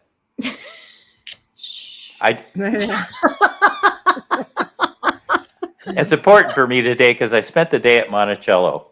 And, We have some guests here, and so we got to see Thomas Jefferson wrote the Yes. Declaration of Independence, Right. and going, I bet that was quite the ceremony where everybody signed their name, and Yeah. wonder what that was like to be in that room at that day. Well, right. Let me tell you. She needs better. No, I think it's great. It's just creating your own again, and I'm a strong believer in intention, mindset, everything. I believe you can make anything happen. Yeah. Yeah, it's just a little slower here in the physical. It certainly is. In the non-physical, it's instantaneous. So it's like, okay, how do we learn in the physical to do these things in a more speeded up fashion? We don't have to wait forever. Right. So I wish how do I we could explain it. I don't know any difference because I've always done it. So I don't really know how to explain it. No, to someone. natural born RV. Yeah, I not a lot of don't. people do that. Yep. So, But it's been great to work missing children with this gift and to work cold cases. It's been a lot of help, and I'm grateful for that. And that's what I've used it for. right. So I'm just watching people chime in into the chat room. Right. Yeah. Do we have any questions from the chat room? I'm curious. There's a lot of comments. Everybody's just sitting here very intensely listening. Yes. Yeah. I thought this was a good comment by Dave Petrella when you were talking about going in and looking at your life flashing ahead of you, and he compared it to a Christmas Carol. Mm-hmm. Seeing all perspectives, like when Ghost of Christmas Present, past and future. From seeing it from above and above all when around he's observing the effect he had on his nephew. Absolutely. Yeah. And Tamara's is great. Meditation brings many valuable tools, including helping with experiences that are hard to process. Sometimes we need to wait to process them. Nobody wants to wait, Tamara. Well, it's so helpful. Actually, I think he's got a real point there that sometimes it's in meditation, we're in a different space. And so we process differently. Mm-hmm. And, answers can come, or perspectives, new lenses can come from whoever. I mean, our guides, our higher self, whoever wants to chime in. Mm-hmm. And the ability to trust those, I think that is the key. That's a real key. Because when we're in these meditative spaces, we have these enhanced physical senses. So, our 5 physical senses, we can see in 360-degree vision. We can hear things that are far away. We have sensations that allow us to take in vibrations that we normally would, yada, yada, So we have all these enhanced senses, but there's that 6th one, which is intuition, that gestalt. All of a sudden, boom, here comes this thought ball, and everything about the answer is present. It's not delivered in a linear form. It's just, oh, that's what that means. And it's all fleshed out. Revelation. But it's just, but it happens so quickly that it takes a while for people to be able to trust those. Like, well, how do I know that I'm supposed to turn left at this corner? That's the big one, is learning, is that actually your thoughts, or is that coming from somewhere else? And is there a difference? That's always an interesting one. Yeah, absolutely. Amelia, do you want to get this? Yes, Dolly Saffron. Hi, Dolly. First important tool, drop all attention to physical stimulus, drop everything, empty center. TN Center. Sounds so much easier than it is, though. For- It yeah, really for does. a lot of people. Yeah. Amen on that one. Yeah. My mind goes like this. It's constant. Zach, man. Hey, Zach. People are becoming more accepting of abilities like remote viewing. That's a great aspect of the 21st century. It is. Yeah. Dolly again. Oh, And- Dolly and, again. And all of the other kinds of things that are happening. I am seeing a lot more people who are cross-sensating. They Right. call it synesthesia. Oh. So where you smell colors, you know, Yes. and Oh. so that will happens in remote viewing all the time. But it's just another form of information. Mhm. And we've been programmed that we have like these 5 physical senses because that's what is, how our physical body is organized. But it doesn't have to be that way all the time. No, you can feel and smell color. Vegas doesn't like us, but we do well in the crime area. Anyways, Tamara, I've been removed from a few tables. I have an answer to your thought or voice in your head, or is it yours? Sing happy birthday. If you still hear it, it's a message. Yeah. Well, over time, we begin to, in these meditative states, we begin to recognize energy signatures. And so, like for me, Nolan, there's still this contact. He and I have this lovely relationship, and we've had since the day he made his transition. Nice. That's And nice. there's a certain, and so when he shows up, it's like, oh, yeah, hey, Nolan, what's going on? Mary Fran has a distinctly different one. My grandparents, everybody's got a different energy signature, and it's a whole combination of things. It's intuitive, and there's a vibration to it, and there's a color to it, and there might be a Smells. symbol associated. I had a Mm. good friend of mine who passed about 10 years ago, and she shows up, jasmine. Oh. Whenever I get this Nice. the scent of jasmine, I go, hey, Yeah, that's nice. you're here, cool. Yeah, What do you because- got for me? Maybe that's just an easy way for them. They're always going to give you something that you will recognize. I think that's how they help us, maybe with that intuition to figure out, oh, like you say, Jasmine's like, oh, it's you. Scent is a big Oh, one. yeah. Yeah. Scent is a big one, especially with mediums when they're doing readings and you get grandmothers or aunts that were bakers. That is the first waft you get is what they were good at. Right. Wayne Mellows, when you mention that this review happens in a flash, is this also the case when you're reframing and living it over with the light being to guide you through it? Through it. Yeah. You get your choice. Ah, Remember I talked about you have the ability to slow down and speed up right. your, and that's true there too. How is it that you want to experience this? What would give you the most information? So you get to choose, Right. and and you get to work that out with the being of light. That's what they're there for. They're loving teachers, and they are, there for our best interest. Is that who you would consider to be a guide? Were they? I don't consider light beings to be guides. Guides. That seems to be a separate profession, at least in my experience. I could Okay. be wrong on that, but Right. Okay. yeah, I think we have guides that are like assigned to us, and Right. they. Yeah, I have to ask because I have a guide who, who's come up through, just many different times people have picked him up, who's never actually been human. He's never been here. Yeah, well. Has no Yeah. sense of humor or anything. It's just kind of like, oh I dear. know. He should have been in the freaking building with the Yeah, go. There's a group of people there talking.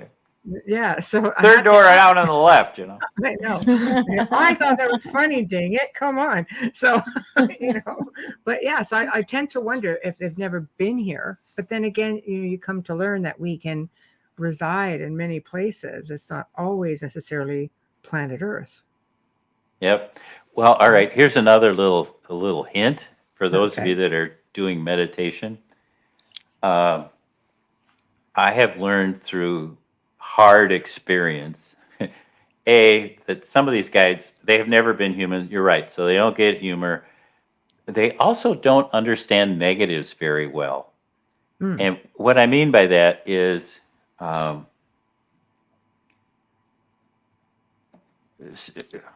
it's kind of like young children too. They don't. So it's like saying to a child, "Don't leave the door open," and what they hear is "leave the door open." That not. Oh, they don't. They, Oh. My it just husband doesn't. doesn't hear that part either. It doesn't process in some people. That Mm. Yeah. the not part doesn't process. And so in a meditative state, I have found it to be really much more effective, emphasis on much more effective, to put everything into the positive, like, please close the door. Right. And so what do you want to have happen? And Right. and so Be specific and in a positive. and positive, and then of course present tense. Right. That always, if Glass is half they don't, full, not half empty. well, they don't get time. So if you say, right. it's that whole, I'd like free beer tomorrow, Right. That they hear, you'd like a free beer. Okay. See, I can live with that. So, no. Right. Right. Or That's interesting. yeah, and the English language must be a little tricky, because if you're saying things like, I want a free beer, and so what your guides give you is exactly that. They give you the wanting. Right. That's funny. 'Cause Right. And so Okay. it's incumbent on us to say it in the positive and to say it in present tense, like, I have a free beer, and Right. your job Right. is to fill it up. Right. Please, may I have a free beer? that is very Anything. English, because when you speak Italian and a lot of European languages, even French, it's the reverse. There we go. Here's Carrie, there in that space, there's no duality, no negative comparison. Yep. She's got it. right. So does she? I'm sorry, that went by too sorry, I'm fast. gonna put Carrie? right back right there. Yeah, right there. Oh, yeah. Nice work, Carrie. Yeah. Excellent. And Dolly says, Ask for what you need. Hmm. I need a free beer. Well, it's St. Okay. Patrick's Day. Yeah. It is it, right? That's it. Oh, here's our third host, Zach. Yeah, this has been a great show. Please come back, Dr. Taylor. Your knowledge keeps me intrigued. Have a good night, everybody, and have a happy St. Patty's Day. Going back Aaron to Ho the Bra. party. Aaron, girl, bra. Yeah. There we go. So Wayne says, Thank you Oh. for that. I'll just speed through it. Never had a loving teacher in my life. Aw, You got right. Michelle. Yeah, Well, don't that's a wonderful thing about meditation, because you soon discover that the universe is filled with loving beings who love you, and in particular, have your best interest at heart. And that's a wonderful thing. Right. We talk about, can I do a little quick commercial? Of course you may. So I teach this course where we take people to the various places that near-death experiencers go to. And what I mean by that is, so you're interested in meeting your guide, the person who might take you to the light, and you're interested in the tunnel, or you'd like to have a family reunion, or meet this being of light, or have a life review, or go to the Akashic records. Wow, there's just all kinds of things that happen to near-death experiencers that we can access through meditation. And in particular, I happen to like to use binaural beat technology to help us enter into Yes. and hold My those favorite. states. Yeah. Wow. And it's extremely effective because we've been doing it long enough now that we have a real sense of, oh, at this vibratory level Mhm. is a great place to go and have a life review. Mhm. It just seems to be really conducive to that, or Mhm. to meeting your guides, or whatever Oh, you got going on. Right. So if you're interested kind of in exploring the non-physical universe using the cosmology of a near-death experience, this course is built perfectly for you. But that's kind of on the physical end of it. Mm. There's a whole another group of people who um, are uncertain or want to get clarity around what happens when we make our transition. Mhm. And so over the course of a week, we probably make that trip about 25 times. So that, when it comes time for you to make your own transition or to help somebody through theirs, really helpful. Mhm. Um, there's you know exactly what's going to happen Mhm. because you've been there, done that. And it just takes all of the anxiety away. It takes all of the anxiousness away. And I think, what that in itself is the thing that allows us to live more fully here on earth. I agree That, with we you. can really be here if we're not worried about what Mm. comes after and Mhm. who's going to judge Take me and all fears. that malarkey. So this Right. is a real gift that we've been able to figure out how to do now. Thank you, Ab- technology. Thank you for Absolutely. people who have tread this path before. Mhm. Um, and um, I think it's it's just wonderful. more fun than a person should have, honest to God. well, binaural beat is amazing. But it's funny because I wish I had, known about you years ago. I've had people throughout, the last couple of decades come to me who were, who were ill, cancer, things like that, and they would come to me and want me to somehow work with them to prepare them for what was coming next. I'm just like, wow, I have no recollection of my being there. I mean, I was quite young when it happened to me, but it's just somehow they want to know through mediumship, like, what do you see? People around me can only tell you what I know, but they found comfort in it. I think what you offer is a way to take away all of that anxiety, at least from that standpoint. I think a lot of people struggle with leaving behind, Yeah, sure they do. right? And why wouldn't you? Yes.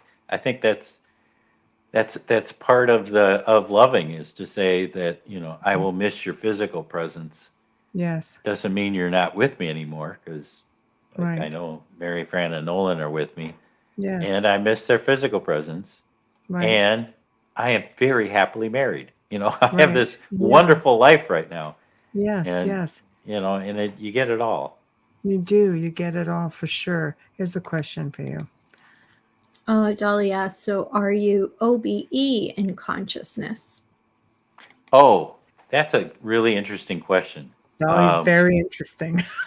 So if you me. You got a good group here that's following you, We do. and you all get Very much. you all get an extra star for hanging in there for 20 minutes. And I still don't know why StreamYard and I have a problem. I But don't know, but we're glad you conquered it. so one of the keys that happened for me in my experience with Nolan was bilocating, that ability to have two consciousness at once. Mhm. And that is relatively easy to teach. Right. And so if we can do that, if we can be present in our physical body and someplace else at the same time, it's not more difficult than daydreaming. Mhm. It's that same kind of feeling. Yeah, I know I'm here, but Mhm. I'm someplace else at the same time. that meditative skill allows us to do all of that. So it's in the terms of, because I was trained and taught at the Monroe Institute for 35 years, so we're really good in OBE stuff. So what we know about out-of-body experiences is that they exist on a spectrum. Right. It's not just one way of doing things, where you totally leave your physical body. The Bob Monroe method, the classic out-of-body, that's his experience, but there's lots of other different experiences along the way. And so in order to do this work, where I help people enter into the same states that you were be during a transition, bilocation is just way easier, and it's very effective.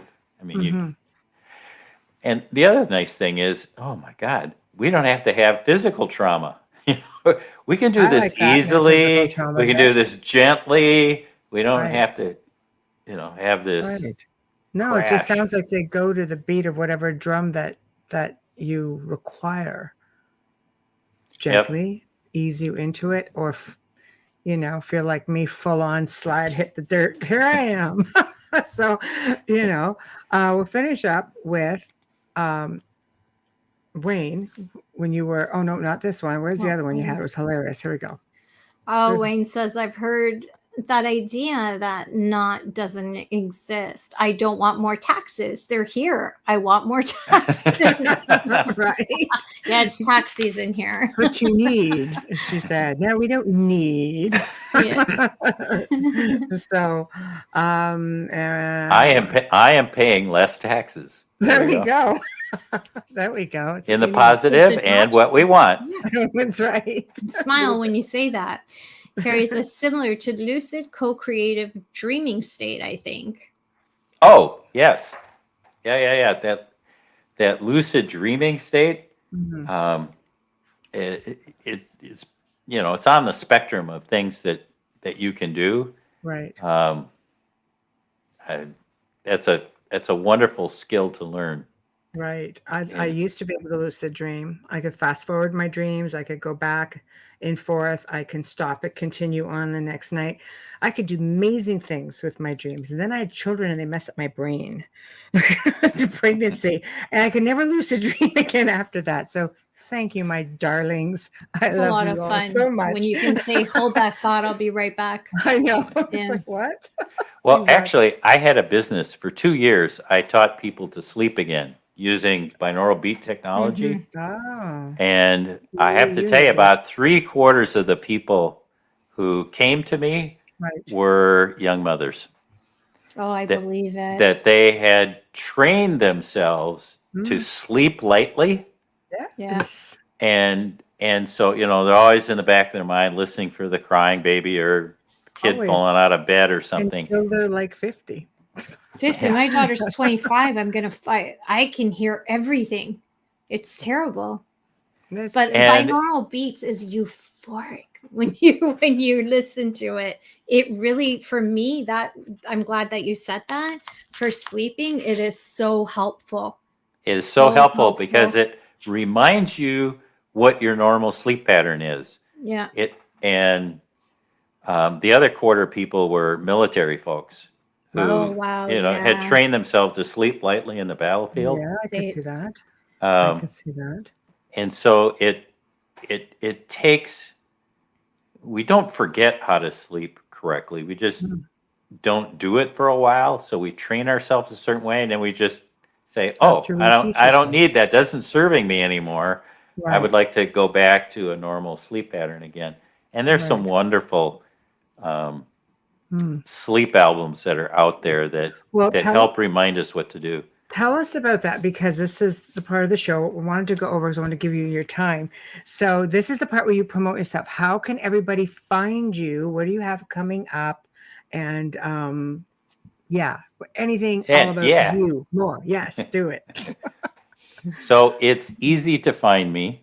Good. NearDeathMeditations.com is a wonderful website that's got all my contact info. It's got my classes that are coming up, and it has, I've recorded 6 albums so people can try my meditations out at home before they come to a class. So do you like my voice, my approach, whatever? I mean, they're $20 a piece, so it's like a nothing investment. Right. And I don't know, can you see those? They're on the shelf behind me here. Yes. There they are. All right. Yeah, it's called the Into the Light series, and they are they're skill set based. Okay. So it teaches you, the albums teach you very specific techniques for, like calming your mind. You mentioned that. That's a problem. Well, we got a way to deal with that. And how do you enter into that vibratory state where you can meet your guide? Right. Or to exist from that heart space? Right. That's a big one. That black light experience, clear light, white light experiences, show everybody that. Right. So neardeathmeditations.com. Okay. I put on that website.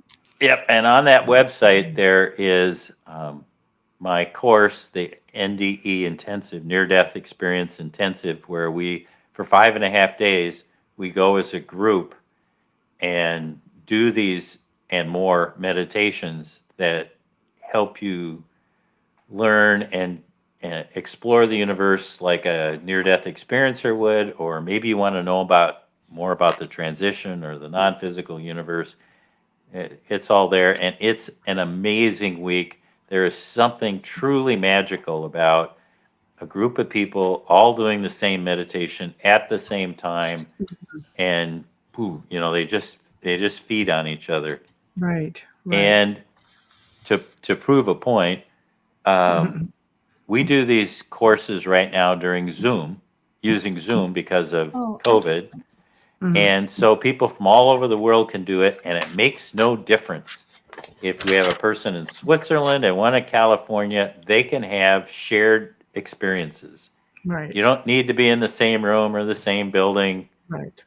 That whole time and space thing. Right. Does not matter. Does not matter. We proved it to ourselves. I like that. Yeah, the website is on the Facebook, on the group page, guys. If you all go and have a look, yeah, in case you missed all of that. Yeah, so it's all there. The last thing on the plug is if you go, I am now a podcaster. Ooh. Oh, let me tell you, there's a big learning curve. You look set up very well, though. It's called the Afterlife Files, where we take files of people and then we have them tell their story. But I've tried to be a little bit different, and so it's 3 components of my podcast. The first part is I set the interview up and go, we've got Sue here today, and there's 3 points she's going to make. So I want you to listen for these and the language that she uses. Then the interview happens, and afterwards, because I have both the academic and experiential background in this, I'll take a point or two and really delve into it and talk about, I don't know, maybe it's time dilation, or what's the nature of, what does it mean to be multidimensional, whatever. So we not only get the interview, but we get to dig a little more deeply into it. So at YouTube, just look up the Afterlife Files, or on any place that is, where you get your podcasts. We're on 10 different platforms, so take your pick. We're going to put that up right And now. they're pre-recorded, or do you go live as well? Nope, they're all pre-recorded. Awesome. So they're always archived. Sometimes I make mistakes. Can you believe it? I don't know. You need to go back though and change it. The rest of us have to cut off that first 20 minutes of this one. Yeah, exactly. That's okay. We gave him like a 20-minute bonus round. There we go.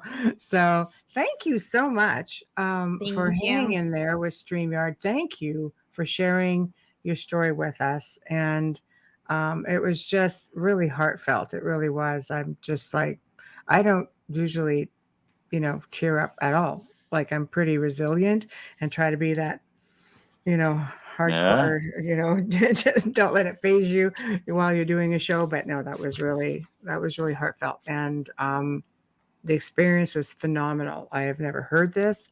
I've been doing this sort of thing for like about close to 20 years. And I have to say, this is the first time I have ever, learned about shared near-death experience, let alone being able to have other people do it. It's just an unheard of thing. It's a cool thing.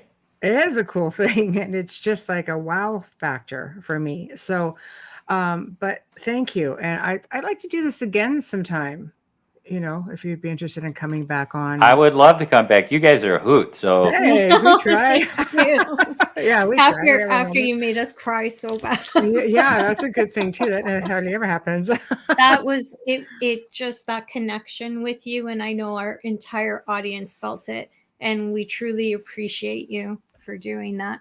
Yes, thank you. Well, I have looked forward to being on this show. So thank you for making my time here both enjoyable and enlightening. Thank you very much. It was our pleasure to have you on. And I will send you an email after the show, and I will let you know how many were listening. So thank you. And I will be in touch. Thank you. See everybody. Thanks for hanging in there with us. Have fun with your guests. Enjoy. Thank you. I will. All right. Thank you. Good night. Good night. Wow, that was awesome. Oh my gosh. So we have more than come to the end of the episode. We hope you guys like the extra little bit. See, it was a hard go, but wow, we gave you your bonus. No way we couldn't let him finish. It was just phenomenal. So big thank you to Dr. Scott Taylor for just an incredible emotional segment. And wow, we definitely want to bring him back on. Also, big thank you to Folgers Coffee just for being you and being a part of the Outer Realm. Big thank you to Justin Snicker, intro and outro. Remember, guys, head on over to the YouTube channels, subscribe. If you're looking to speak with us, only way you're going to get us is the outerrealmcontact@gmail.com, the outerrealmcontact@gmail.com. Next week promises more fantastic guests who have never been on the Outer Realm. Wednesday brings, and I'm really hoping I'm going to say this properly, Dr. Terj Simonson. And the topics of discussion will be parapsychology, the occult, and ancient aliens. Thursday evening, we welcome for the very first time Meredith Herrenbreck. She's going to be discussing family soul constellations, which, again, something new for me, and paranormal attachments, things of that nature. So that's something that you do hear a little bit more with us. So until then, we thank you, and we will see you guys next week. Till then, have a great week and behave yourselves a little bit. Night.